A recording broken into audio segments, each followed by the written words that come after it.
नमस्कार दोस्तों, मैं आपका दोस्त प्रदीप त्रिवेदी।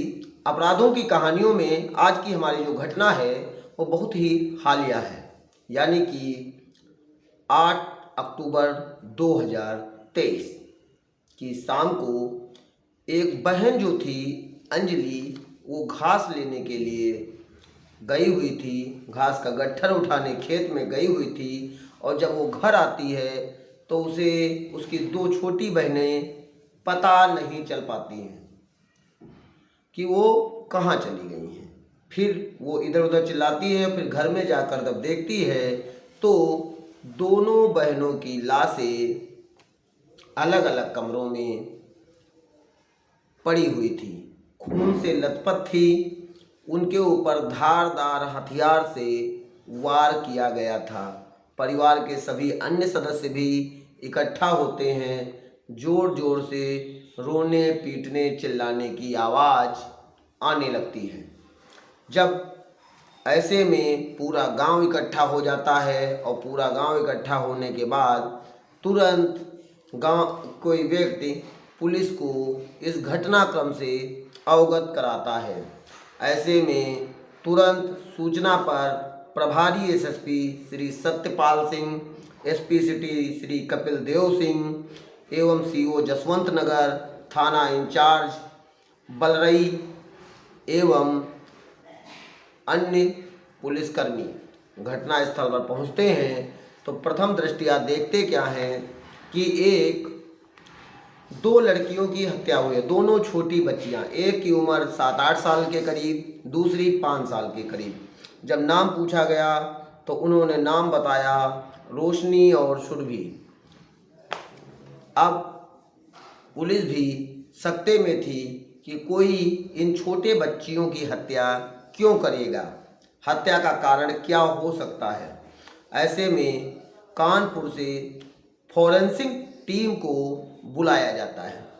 फॉरेंसिक टीम भी आती है क्योंकि बच्चियों की हत्या हुई थी तो पुलिस इसको बलि के प्रकरण से भी मिलाकर देख रही थी कि किसी ने बलि चढ़ाने के उद्देश्य से या तंत्र मंत्र के उद्देश्य से इस घटनाक्रम को अंजाम तो नहीं दिया है। तहकीकात की जाती है, लेकिन जिस प्रकार से घटनाक्रम हुआ था, जो भी अवशेष नज़र आ रहे थे, उससे ऐसा प्रतीत हो रहा था कि किसी परिवार के सदस्य ने ही इस घटना को अंजाम दिया है। ऐसे में घटना अखबारों की सुर्खियां बन जाती है। अगल बगल के 8-10 गांवों में दहशत का माहौल बन जाता है। ऐसे में जो कानपुर जोन के आईजी हैं श्री प्रशांत कुमार जी, वो भी घटनास्थल पर पहुंचते हैं और श्री एसएसपी संजय कुमार जी भी घटनास्थल पर पहुंचते हैं।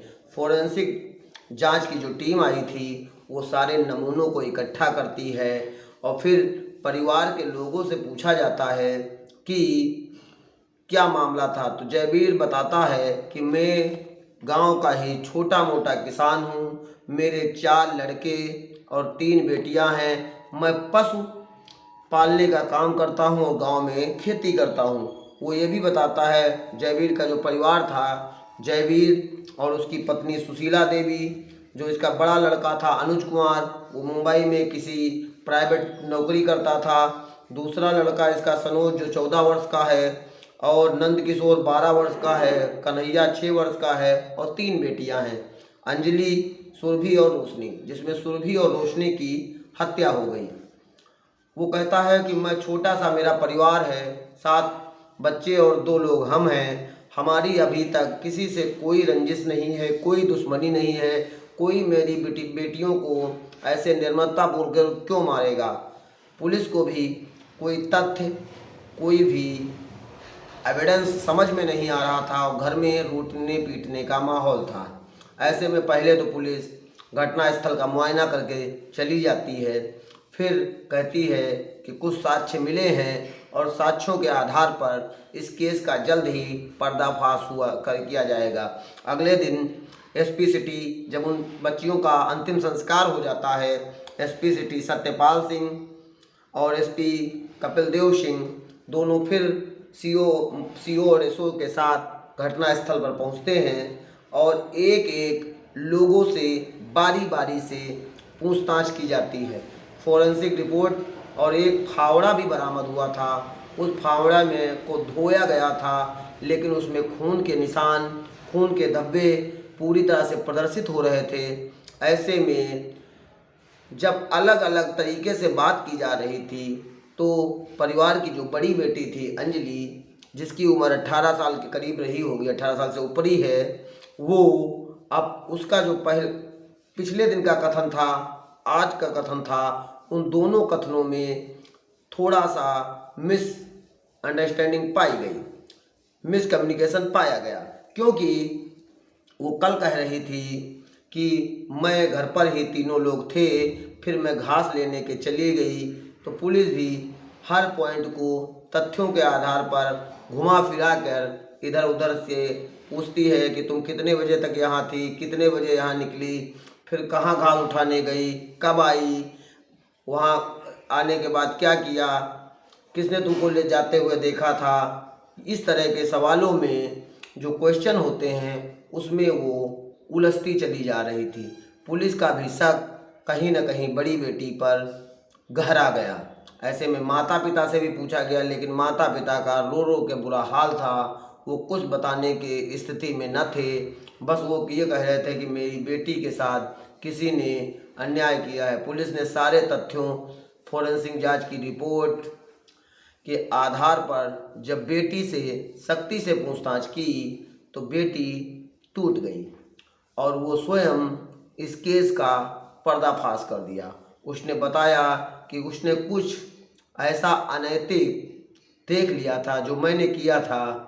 अगर ये बच्चियों को मैं मारती ना, तो ये मम्मी पापा को बता देती। अब आप लोग समझ गए होंगे, मैं उसको इस वीडियो के माध्यम से कहना नहीं चाहता हूँ। वो कोई ऐसा कार्य कर रही थी जो उसको स्वयं मालूम था कि मैं गलत कर रही हूँ, और उस कार्य को करते हुए, गंदे कार्य को करते हुए इन दोनों छोटी बच्चियों ने देख लिया था, जिसकी वजह से अपने जुर्म को छुपाने के लिए, अपने अपराध को छुपाने के लिए, अपने क्राइम को छुपाने के लिए, अपनी गंदगी को छुपाने के लिए उसने अपनी ही दो सगी बहनों को निर्ममतापूर्वक फावड़े से हमला कर धारदार हथियार से काट कर उनकी हत्या कर दी। और हत्या करने के बाद वो सारे कपड़ों को धो धा के, उसको अंदर करके कपड़े, दूसरे कपड़े पहनकर वह तुरंत घास लेने चली गई।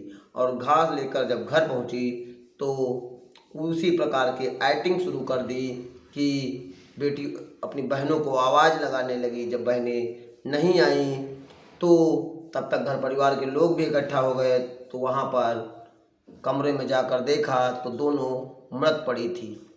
अब ऐसे में पुलिस सारी जांच पड़ताल, तथ्य और सारे प्रूफों के आधार पर उसको हिरासत में ले लिया, और हिरासत में लेकर उसको सुसंगत धाराओं के अंतर्गत, क्योंकि लड़की बालिग है, इसलिए मुकदमा पंजीकृत करते हुए माननीय न्यायालय के समक्ष प्रस्तुत कर जेल भेजा जाएगा।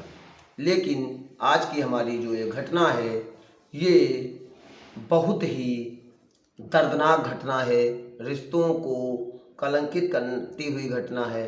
क्योंकि कहा जाता है, बहनें ही बहनों की हमसफ़र होती हैं, बहनें ही बहनों के अच्छाई के बारे में सोचती हैं। एक बहन दूसरी बहन के गलत तो कभी कर ही नहीं सकती, क्योंकि हमारा समाज भाई बहन के रिश्तों की पवित्रता का समाज है। ऐसे में एक बहन अपने ही कलंक को छुपाने के लिए इतनी निर्मम, इतनी दर्दनाक, इतना भयानक कांड कर देगी, ये किसी ने सपने में भी कल्पना नहीं की थी। क्योंकि जिसने भी इस घटनाक्रम को सुना, जिसने भी वहाँ के आस पड़ोस लोगों ने देखा, वो एकदम सन्न रह गया, चकित रह गया, आश्चर्यचकित रह गया। क्योंकि एक बहन, 18 साल की बहन अपनी दो छोटी छोटी बहनों की हत्या कैसे कर सकती है। कुछ लोगों को तो विश्वास ही नहीं हो रहा था कि कुछ ऐसा भी हो सकता है। लेकिन कभी कभी लोग अपने बुरी वारदातों को, बुरी घटनाओं को और किए गए क्रियाकलापों को छुपाने के लिए, अब कि समाज उसको न जान जाए, कोई व्यक्ति उसको ना जान जाए। अगर तुम्हारा किसी से प्रेम प्रसंग था भी, तुमने किसी के साथ संबंध स्थापित भी किए थे, उन बच्चियों ने देख लिया था, तो उसको समझा देती, मना देती।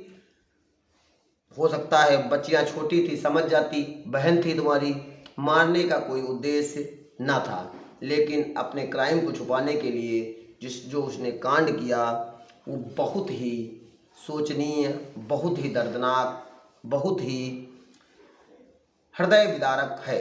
क्योंकि उन छोटी बच्चियों की लाशों को जिसने भी देखा, उसकी आंखों से आंसू निकल रहे थे, सोचने पर मजबूर थे।